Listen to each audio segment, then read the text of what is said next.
I used to believe in fairy tales, not the ones with castles and dragons, but the kind where love felt safe. The kind where someone holds your hand through life's storms and never lets go. And for a while, Marcus made me believe I had found that. He had this way of looking at me, like I was the most precious thing in the world, the missing piece in his perfect love story. I let myself sink into it, into him. The warmth of his words, the way his fingers traced small circles on my back at night, it all felt so real. He wasn't just a man in love, he was a man who made love feel effortless, the kind of husband every woman dreams of. He listened, really listened, nodding at the right moments, eyes locked on mine like I was the only person who mattered. Flowers arrived at random, handwritten notes tucked between my books. "You're my heart," he'd say. "My future." And me? I never doubted it. How could I? Love, real love, didn't come with warnings. Our wedding was the kind that made people whisper, "They're perfect together," the kind where the laughter was genuine, the vows felt sacred, and the world outside seemed to pause just to witness our happiness. My mother cried during the ceremony, squeezing my hand in silent approval. The house we moved into felt like a dream, a fresh start, a promise made of brick and stone. I was finally home. But cracks have a way of hiding beneath the surface. Small, quiet things, the way he'd changed the subject when finances came up, the careful way he suggested putting both our names on the house, our accounts, our future. His mother, a polite, soft-spoken woman, never openly interfered, but I noticed the way her presence lingered, like a shadow in our marriage. At first, I ignored it. Love is about trust, isn't it? And trust means not questioning the things you don't want to see. Looking back, I wonder how I didn't see it sooner. The signs were there, subtle, quiet warnings whispering beneath the surface of our perfect life. I brushed them aside, convinced that love required faith, that doubt was the enemy of happiness. But doubt has a way of creeping in, slipping through the cracks when you least expect it. It started with the little things. Marcus would get oddly tense whenever I mentioned finances, like I was pulling at a thread he didn't want to unravel. "Don't stress about money, babe," he'd say with a smile. "What's mine is yours, and what's yours is mine." A beautiful sentiment, right? Except it always felt a little rehearsed, like something he wanted me to believe without question. And then there were the documents, bills that mysteriously vanished, contracts that seemed to shift without my knowledge. I told myself it was nothing. I wanted to believe him. Then there was his mother. She was always there, hovering in the background of our marriage, like an unspoken force neither of us acknowledged. Marcus never said a bad word about her, never complained, never even hinted at tension. But there was something about their relationship that felt off. A devotion that went beyond the normal bonds of a mother and son. At first, I admired it. I thought it was sweet, the way he cared for her, the way he always made sure she had everything she needed. But soon I began to feel it, an invisible presence pressing against me, slowly pushing me out of the picture. I remember the first time I truly noticed it. We were sitting in the living room, a quiet evening, just the two of us. I had brought up a small investment opportunity, something for our future. Before I even finished my sentence, his phone buzzed. He glanced at the screen, and in that instant, I saw it. The slight flicker of tension in his jaw, the way his fingers clenched the phone just a little too tightly. Then he smiled, that same easy, effortless smile he always wore, and excused himself to take the call. "It's just business," I told myself. "Don't be paranoid." But paranoia wasn't the problem. The problem was that I wasn't paranoid enough. The first time I heard him whisper on the phone, I told myself it was nothing.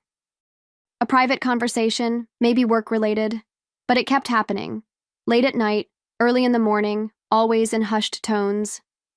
The moment I entered the room, the calls ended. "Just business," he'd say, with that same easy smile, slipping his phone back into his pocket like it was nothing. I wanted to believe him. God, I wanted to believe him. Then came the excuses. Little things at first. Forgotten receipts, missing account statements, explanations that didn't quite add up. I brushed them aside, convincing myself that marriage meant trust. But trust only works when it's real on both sides. I started noticing patterns. The The way Marcus would guide conversations away from financial matters, how he'd distract me with affection, laughter, soft kisses against my temple. I mistook it for love.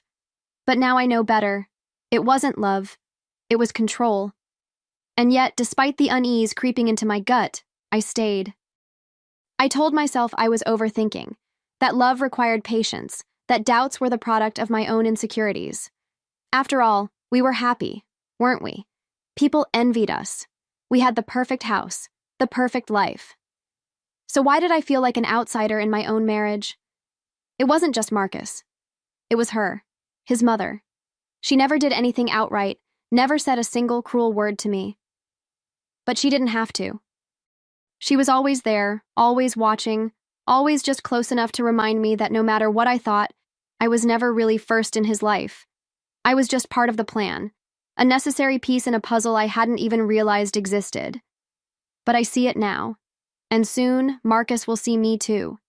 Not as the woman he thought he could manipulate, not as the fool who would stand by and let him take everything. No, he will see me for what I truly am, the storm he never saw coming. Doubt is a slow poison. It seeps into your mind in whispers, in fleeting moments you try to dismiss. But once it takes hold, it spreads like wildfire. And for me, the moment it truly ignited was the night I found the missing bank statement. I wasn't looking for it. At least that's what I told myself. I had been tidying up, sorting through old paperwork when I noticed the gap. 1 month, completely unaccounted for. My stomach tightened as I checked again. And again. The numbers didn't lie. There were transactions I didn't recognize, money moving in ways it shouldn't have been, a withdrawal here, a transfer there. Small amounts at first, but enough to set off an alarm I could no longer ignore. I sat there, staring at the paper, my hands cold despite the heat of the room. I wanted to be wrong. I wanted there to be a logical explanation. But deep down, I knew. Marcus had been lying to me. Not just about the money, but about everything. That night, I watched him more closely. The way he carried himself, the way his fingers tapped against his glass at dinner. He was too comfortable, too sure of himself. He thought he had me exactly where he wanted, wrapped around his finger, blind to the truth. But he underestimated me. So I did what any smart woman would do. I stayed quiet. Silence became my weapon. I smiled when I needed to, laughed at his jokes, let him hold me at night. I played my part flawlessly, never letting on that I knew. But beneath the surface, I was unraveling the truth, one thread at a time. I started watching him. Really watching him, the way he guarded his phone like a lifeline, the way his voice dropped when he answered certain calls, the way his eyes flickered, just for a second, when I mentioned our accounts, our savings, our future. It was subtle, but once you see it, you can't unsee it. And then, I found the emails. I hadn't meant to go through his laptop, but it was there, open on the kitchen counter. One unread message caught my eye, a subject line that sent a chill through me. Finalized divorce strategy. I hesitated, my pulse hammering in my ears. Every nerve in my body screamed at me to close it, to pretend I never saw it. But I couldn't. I clicked. And there it was, the truth, laid bare in black and white. A plan, a calculation. Marcus had never loved me. He had never intended for this marriage to last. From the very beginning, I had been a means to an end, a financial strategy. A woman to build a life with on paper, just long enough to take what he needed and walk away richer. And the worst part? It wasn't even for him. It was for her. His mother. My breath hitched as I scrolled through the emails, each line cutting deeper than the last. Detailed projections of our assets, timelines of when he planned to file, strategies to ensure I walked away with as little as possible. It was meticulous, calculated, cold. But what made my stomach turn wasn't just the betrayal, it was the reason behind it. Every mention of her felt like a slap to the face. Ensure my mother is comfortable. Secure her financial future. Lisa will comply if I handle this correctly. He never wrote about love. Never about me. Just numbers, just strategy. Just the assurance that I would be a casualty in his carefully crafted plan. I closed the laptop and stared at my reflection in the darkened window. For years, I had been his wife. I had trusted him, built a life with him, and all this time, I had been nothing more than a transaction. The realization didn't just hurt, it ignited something deep inside me. Something I hadn't felt in a long time. Rage. But rage without control is useless. If I wanted to destroy Marcus, I couldn't be reckless. I had to be patient, methodical. I had to do what he never saw coming. I had to become the woman he thought I wasn't. So I took a breath, smoothed out the wrinkles in my dress. And when Marcus walked into the room, smiling like he still had the upper hand, I smiled right back, because he had no idea what was coming for him. Rage alone wouldn't win this war. I needed precision. Every move had to be calculated, every step perfectly timed. Marcus thought he was in control, but the moment I saw those emails, the game changed. And now, I was the one writing the rules. The first thing I did was secure my assets. Quietly, methodically. I met with a financial advisor behind his back, transferring what I could, adjusting legal documents, ensuring that if he tried to take what was mine, he'd find himself grasping at air. I dug deeper, tracing every hidden account, every transaction he thought I wouldn't notice. And I didn't just protect myself, I made sure he was the one exposed. Next, I started gathering proof. Emails, bank statements, messages. I needed more than suspicion. I needed undeniable evidence. If he wanted a divorce that left me with nothing, I would give him one that left him in ruins. But I had to be careful. If Marcus even sensed what I was doing, he'd change his tactics. So I played my part. I let him believe I was still the doting wife, still blind to the betrayal lurking beneath our marriage. I kissed him goodbye in the mornings, cooked his favorite meals, laughed at his jokes, and all the while, I was setting the stage for his downfall. Because the best way to destroy a man like Marcus wasn't to fight him head-on, it was to let him walk straight into his own trap. The hardest part wasn't the planning, it was the patience. Every instinct in me screamed to confront him, to throw the evidence in his face and watch his mask shatter. But that would be too easy, too fast. Marcus had spent years weaving his lies, and I wanted him to feel every unraveling thread. So I started nudging him, subtly. Just enough to make him feel secure, to push him further into the illusion that everything was going according to his plan. I casually mentioned wanting to simplify our finances, giving him the perfect opportunity to push for more access. I let him think I was leaning on him more, trusting him more. And the more confident he became, the sloppier he got. He started leaving documents out, not realizing I was taking photos of every single one. He made calls in the next room, assuming I wasn't listening. He was so sure of his own brilliance, so sure of my blind devotion, that he never considered the possibility that I was 10 steps ahead. And then, the final piece fell into place. A meeting with his lawyer, one he had no idea I knew about. He had gone in to finalize his strategy, to set things in motion for the moment he would pull the rug out from under me. But what he didn't know was that I had already changed the entire landscape. Marcus wasn't walking into a victory. He was walking into his own destruction. I had spent weeks setting the stage, making sure every piece was exactly where it needed to be. Now, all that was left was to let Marcus make his move. And he did, right on schedule. One evening, he came home unusually cheerful, almost smug. He kissed my cheek, poured himself a drink, and leaned against the counter with the ease of a man who thought he had already won. I watched him sip his whiskey, knowing that inside that glass was a man about to lose everything. "We should talk," he said, casual but firm, "about the future." I nodded, keeping my expression soft, pliant. I had played this role so well that he still believed I was the naive wife who would nod along, who would listen and accept whatever he had to say. He didn't know that while he was busy plotting my downfall, I had been meticulously dismantling his foundation, brick by brick. He sat me down and started his well-rehearsed speech. Something about how these things happen, how people grow apart, how he still cared for me but wanted to be fair. Fair. The word almost made me laugh. He spoke like a man extending kindness, like he was doing me a favor, as if he wasn't about to gut me financially and walk away with everything he had set out to take. I let him finish. Let him bask in his delusion of control. And then I tilted my head, smiled, and slid a folder across the table. "Before we move forward," I said gently, I think you should take a look at this. He frowned, glancing down at the folder. Inside were bank records, legal filings, copies of messages, evidence that he had been planning this betrayal from the beginning, and most importantly, proof that I had already outmaneuvered him. Every account he thought was under his control had been secured in my name. Every asset he planned to claim was legally locked away from his reach. And the fraudulent transfers he had made, thinking he could hide them? Well, let's just say the authorities would be very interested.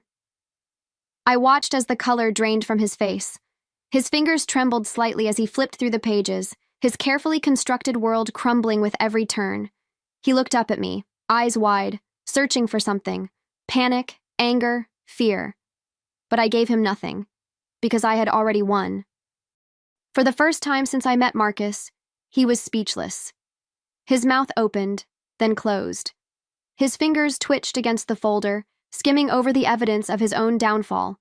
I could see the calculations spinning behind his eyes, the desperate attempt to find an escape route, a loophole, a way to twist this in his favor. But there was none. I had made sure of that. He swallowed hard, forcing a smile. Lisa, this isn't what it looks like. His voice was calm, but I could hear the tremor beneath it. A man who had never been outplayed, now realizing he had walked straight into a trap. I leaned back in my chair, arms crossed. Really? I asked, tilting my head slightly. Because it looks like you've spent years planning to take everything from me. I let the words settle, let the weight of them press down on him like the walls of a room closing in. He exhaled sharply, shifting in his seat. It was never about taking from you, he tried again, grasping for anything that might salvage his control. I needed security. You have to understand. I laughed, a slow, quiet laugh, the kind that sends a chill down a person's spine. Understand? I repeated, leaning forward now, locking eyes with him. I understand perfectly, Marcus. I understand that every I love you was a script, that every future you painted for me was a carefully crafted illusion, that I was never your partner, I was your investment. His jaw clenched, his carefully curated mask slipping. I had never seen him without it before. Not like this, not exposed, not vulnerable. So tell me, I continued, my voice softer now, almost cruel in its gentleness. How does it feel, knowing you bet everything, and lost? Marcus looked like a man watching his world collapse in slow motion. His fingers clenched the edges of the folder, knuckles white, his entire body rigid. The silence stretched between us, thick, suffocating. I could almost hear the gears grinding in his head, the frantic search for a way out. But there was none. I had stripped him of every advantage, just like he had planned to do to me. Lisa, he tried again, voice lower now, a desperate softness creeping in. I made mistakes.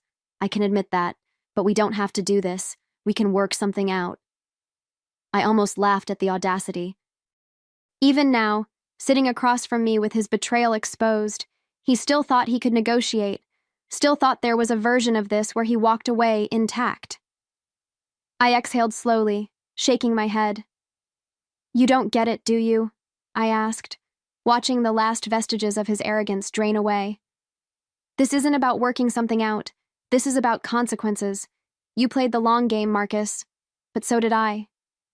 His expression darkened, a flicker of anger beneath the panic. You think you've won? He snapped, his voice sharpening. You think this makes you better than me? I didn't flinch, didn't rise to the bait. Instead, I leaned forward, resting my elbows on the table, my voice quiet but unwavering. I don't need to be better than you. I held his gaze, let him see the steel beneath my calm. I just needed to make sure you never do this to anyone else. His breathing turned uneven. He knew. He knew I had shut every door, burned every bridge. He had nothing left to take, nowhere left to run. And the worst part? The person who had done this to him wasn't some enemy in the shadows. It was me, the woman he had underestimated. I watched him break in real time. The shift from rage to helplessness, the slow realization that the life he had carefully constructed was gone. and for the first time since this entire nightmare began, I felt something close to peace, because this was justice. Marcus sat there, breathing hard, his fingers twitching against the table like a man resisting the urge to flip it over. He was unraveling, his carefully controlled facade slipping piece by piece. I let the silence stretch between us, let him feel the weight of everything I had taken from him. Because that's what this was, a reckoning, a balancing of scales. He exhaled sharply and ran a hand through his hair, his frustration morphing into something colder. "You think you're untouchable now?" he muttered, voice edged with bitterness. "That I'll just walk away and let you ruin me?" I smiled, slow and deliberate. "You won't have a choice." I slid another envelope across the table, this one smaller but infinitely more damning. Inside were copies of his fraudulent transfers, his shady financial dealings, the evidence I had collected so meticulously. It was enough to ensure that if he even thought about retaliation, I had the power to bury him for good. His lips pressed into a thin line as he picked up the envelope, flipping through the pages. I could see the realization sinking in. This wasn't just about money anymore. This was about survival. He had no leverage, no way to twist this to his advantage. He had spent years crafting a plan to destroy me, and now he was the one left with nothing. I leaned back, arms folded. "So here's what's going to happen," I said evenly. "You're going to walk away, quietly. You're not going to fight the divorce. You're not going to contest a damn thing. And in return, I'll let you keep whatever dignity you have left." His jaw clenched so tightly I thought it might shatter. "And if I don't?" I tilted my head slightly. "Then I make sure your mother knows exactly what kind of son she raised." That landed. His face paled, his entire body going still. Because for all his manipulation, for all his schemes, his mother was his Achilles heel. She had been the driving force behind this entire plan. And if she found out he had failed, not just failed, but lost everything, she would never forgive him. I stood up slowly, smoothing out my shirt, my heart steady, my mind clear. "Your move, Marcus." He didn't respond. He didn't need to. The war was over, and I had won. The house felt different after Marcus left. Quieter, lighter. As if the walls themselves had been holding their breath, waiting for him to be gone. I stood in the middle of the living room, staring at the empty space where his presence used to loom, and for the first time in years, I exhaled without fear. I should have felt triumphant. And in some ways I did. I had taken back what was mine, unraveled the life he had so carefully constructed around his deception. He had walked away exactly as I planned, humiliated, powerless, with nothing to his name but regret. I imagined his mother's face when he told her the truth, how her disappointment would crush him more than anything I could have done. But there was something else. A quiet, lingering emptiness beneath the victory. Not sadness, not regret. Just a void. Because while I had won, I had also lost something along the way. Not love. I knew now that love had never truly existed between us. But the version of myself who had once believed in it so completely. I walked over to the mirror in the hallway, studying my own reflection. I looked the same, but I wasn't. The woman staring back at me wasn't the naive, trusting wife who once thought she had found her forever. She was someone else now. Stronger, wiser, but also harder. And maybe that was the price of survival. Days passed, then weeks. I expected some part of me to miss him, to miss the routine, the presence of another body in the house, the illusion of partnership. But I didn't. What I missed, if anything, was the woman I had been before him, the one who believed that love meant safety, that marriage was built on trust. That version of me was gone, and in her place stood someone who had learned the hard way that sometimes love is just another kind of war. I watched the fallout from a distance. Marcus tried to fight at first, reaching out under the pretense of wanting closure, of hoping we could part amicably. But I knew better. It wasn't closure he wanted, it was control. He was desperate to reclaim even the smallest shred of power. He tried guilt. He tried anger. He even tried pity. but I met each attempt with silence. He had no leverage left. Nothing I wanted. Nothing I feared. And then, just as quickly as he had inserted himself into my life all those years ago, he disappeared. I heard through mutual acquaintances that he had left town, that his mother had all but disowned him after discovering the truth. The same woman he had sacrificed everything for had turned her back on him. I should have felt satisfaction in that, and maybe I did. But it was a quiet kind of justice, one that didn't require celebration, only acknowledgement. One night, I poured myself a glass of wine and sat on the back porch, letting the cool air settle against my skin. I had spent so long preparing for war, for revenge, for the unraveling of everything he had built, that now, in the silence of my own victory, I wasn't sure what came next. But maybe that was the beauty of it. For the first time in years, my future was mine again. The morning after Marcus disappeared from my life for good, I stood by the window with my coffee, watching the world move on as if nothing had happened. And in a way, nothing had, at least not to anyone else. To them, I was just another woman going through a divorce, another life reshuffled, another story ending. But for me, this wasn't an ending. It was a beginning. I no longer woke up feeling the weight of his lies pressing against my chest. No more questions, no more whispers in the dark. I was free. And not just from him. From the version of myself who would have accepted less, who would have ignored the warning signs, who would have let love blind her to the truth. That woman was gone. And the one who remained? She was someone I was still getting to know. I spent the next few weeks in quiet rebellion, small things, reclaiming the spaces he had occupied, the choices he had influenced. I repainted the bedroom a deep shade of green, a color he once said was too bold for a master suite. I took myself to dinner, ordering the expensive wine he used to say was a waste of money. I laughed too loudly with friends, let myself take up space in ways I hadn't in years. It was exhilarating, this act of returning to myself. And yet, there were moments, brief, fleeting, where I stood in the stillness of my empty house and wondered, had I really won? Or had I simply survived? Revenge had been the fuel that kept me going, but now that the fire had burned out, I wasn't sure what remained. But then, as I stepped outside into the crisp evening air, feeling the weight of my past finally lifting from my shoulders, I realized something. It didn't matter. I didn't need all the answers right now, because for the first time in years, I wasn't living in someone else's story. I was writing my own,